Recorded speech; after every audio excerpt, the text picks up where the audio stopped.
नमस्कार. जय श्रीकृष्ण. श्रीकृष्ण चैतन्य प्रभु नित्यानंद, श्री अद्वैत गदाधर, श्रीवासदि गौरभक्त वृंदा. Rejuvenating text 6 and text 7 of chapter 5, Lord Rishabhadev's teachings to his sons of 5th canto, the creative impetus of Srimad Bhagavatam.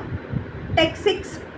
एवं मनः कर्मवशं प्रयुङ्क्ते अविद्ययात् मन्युपधीयमाने प्रीतिर न यावन्मयि वासुदेवे न मुच्यते तेह योगेन तावत्. When the living entity is covered by the mode of ignorance, he does not understand the individual living being and the supreme living being, and his mind is subjugated to fruitive activity. Therefore, until one has love for Lord Vasudev, who is none other than myself, he is certainly not delivered from having to accept a material body again and again. When the mind is polluted by fruitive activity, the living entity wants to be elevated from one material position to another.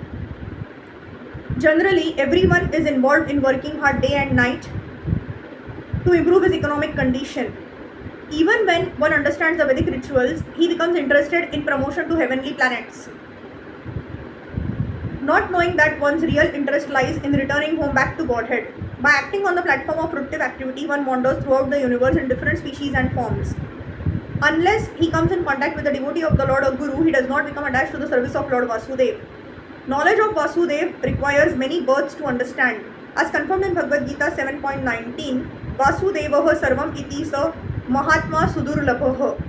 After struggling for existence for many births, one may take shelter at the lotus feet of Vasudev Krishna. When this happens, one actually becomes wise and surrenders unto him. That is the only way to stop the repetition of birth and death. This is confirmed in Chaitanya Charitamrita Madhya 19.151 in the instructions given by Lord Shri Chaitanya Mahaprabhu to Shri Larupa Goswami at Dasha Ashwamed Ghat. Brahmanda Brahmite Kona Bhagyavan Jiva Guru Krishna Prasade Paya Bhakti Lata Bija. The living entity wanders throughout different planets in different forms and bodies, but if by chance he comes in contact with a bona fide spiritual master, by the grace of spiritual master, he receives Lord Krishna's shelter and his devotional life begins. Text 7. Yada na pashyatya yatha guneham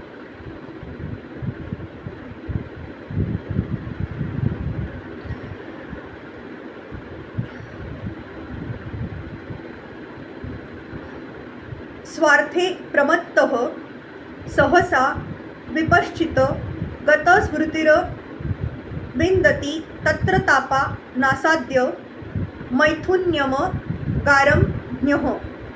Even though one may be very learned and wise, he is mad if he does not understand that the endeavor for sense gratification is a useless waste of time. Being forgetful of his own interest, he tries to be happy in the material world, centering his interests around his home, which is based on sexual intercourse and which brings him all kinds of material miseries. In this way, one is no better than a foolish animal. In the lowest stage of devotional life, one is not an unalloyed devotee. Anyabhilasita shunyam jnana karmadi anavrutam. To be an unalloyed devotee, one must be freed from all material desires and untouched by fruitive activity and speculative knowledge. On the lower platform, one may sometimes be interested in philosophical speculation with a tinge of devotion. However, at that stage, one is still interested in sense gratification and is contaminated by the modes of material nature. The influence of Maya is so strong that even a person advanced in knowledge actually forgets that he is Krishna's eternal servant. Therefore, he remains satisfied in his householder life, which is centered around sexual intercourse. Conceding to a life of sex, he agrees to suffer all kinds of material miseries. Due to ignorance, one is thus bound by the chain of material laws. Hare Krishna, Krishna Krishna, Hare Hare, Hare Ram, Ram Ram, Hare Hare.